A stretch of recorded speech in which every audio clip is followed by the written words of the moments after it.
What's up, guys? Welcome to episode 2 of my epic concert tales. Way back in, I want to say it was like 88. GETO Boys, the Black Album had come out, and a little bit of history on the GETO Boys. When I first discovered them with, it was called Grip It on That Other Level. And for those of you that know that album, it's a fucking banger. It's fucking badass.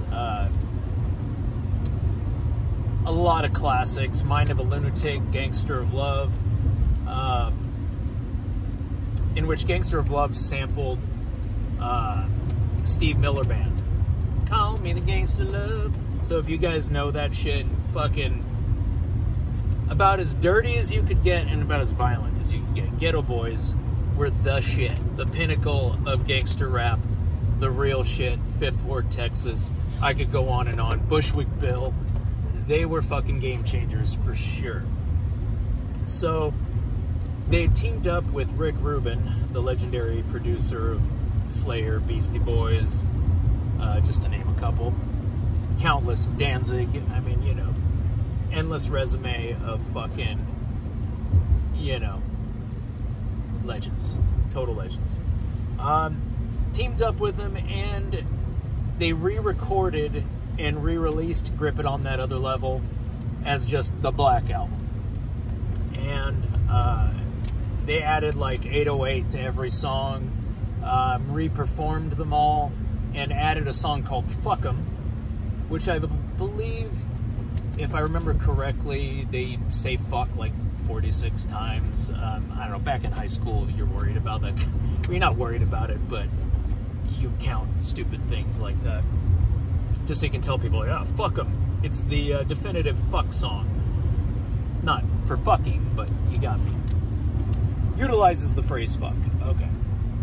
So we catch wind that GETO Boys are coming to Oakland.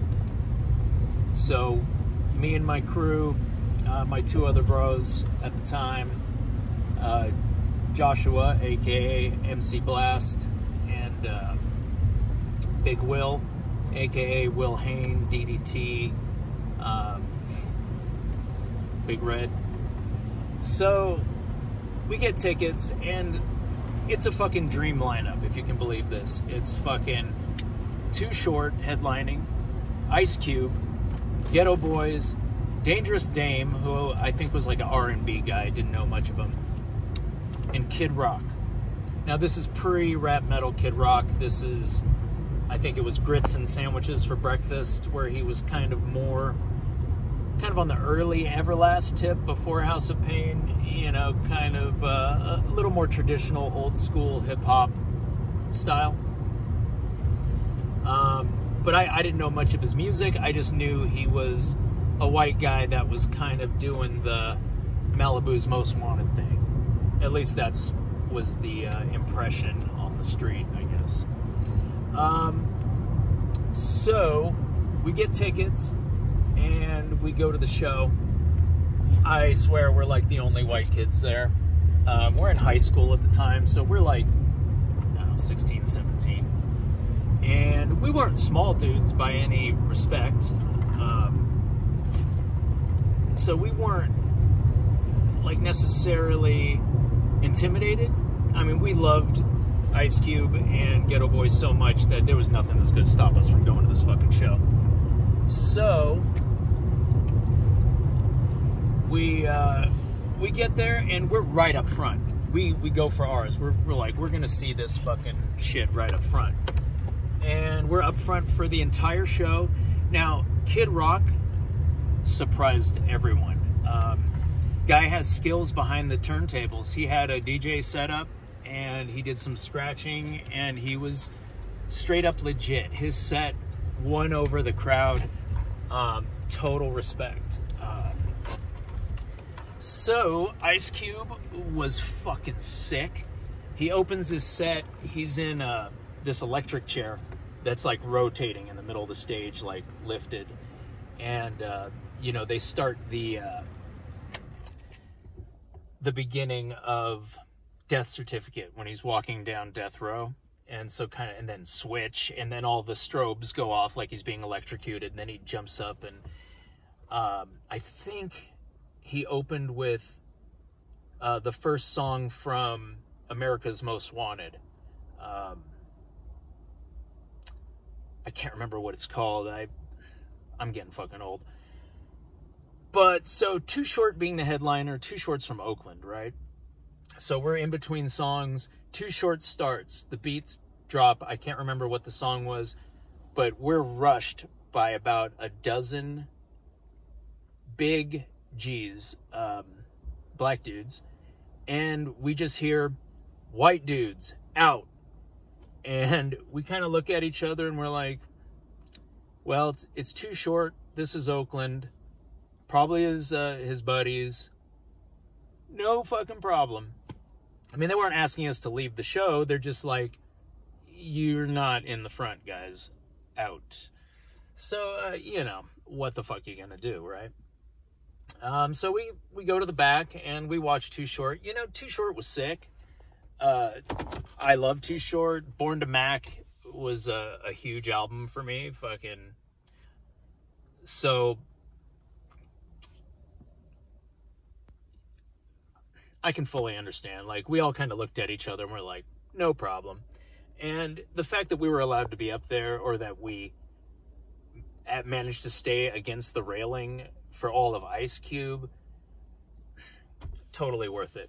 Now, the one heartbreaker about this show, which I feel overall was a great experience, GETO Boys, they canceled them. There was some controversy going on. I can't remember exactly why, but something was going on and they fucking bounced them off the bill. So we didn't find out until, you know, halfway through the set. They're like, GETO Boys aren't performing tonight. And God, I can't remember why, but it had something to do with the controversy surrounding the album and, you know, the usual cancel culture bullshit that was even around way back then, you know, before the internet and all that shit. So, heartbreaking, crushing. We did not get to see GETO Boys. But Icecube was fucking amazing. And Too Short was great, even though we watched it from the back, which is fine. And Kid Rock, total respect. Like, I'm not wild about his new shit. I'm not necessarily, I wouldn't call myself a fan. Never owned any of his albums, but his set was definitely the set of the night and won over a predominantly black audience. And he had skills. So that is the tale. Tune in next time. I'm not sure which one it's going to be, but I believe my next episode will be Machine Head at the Cactus Club, where we got to meet Rob Flynn, and that was fucking solid. Again, like, for those of you that know Machine Head, being from the Bay Area, and Rob Flynn is an icon and a legend, and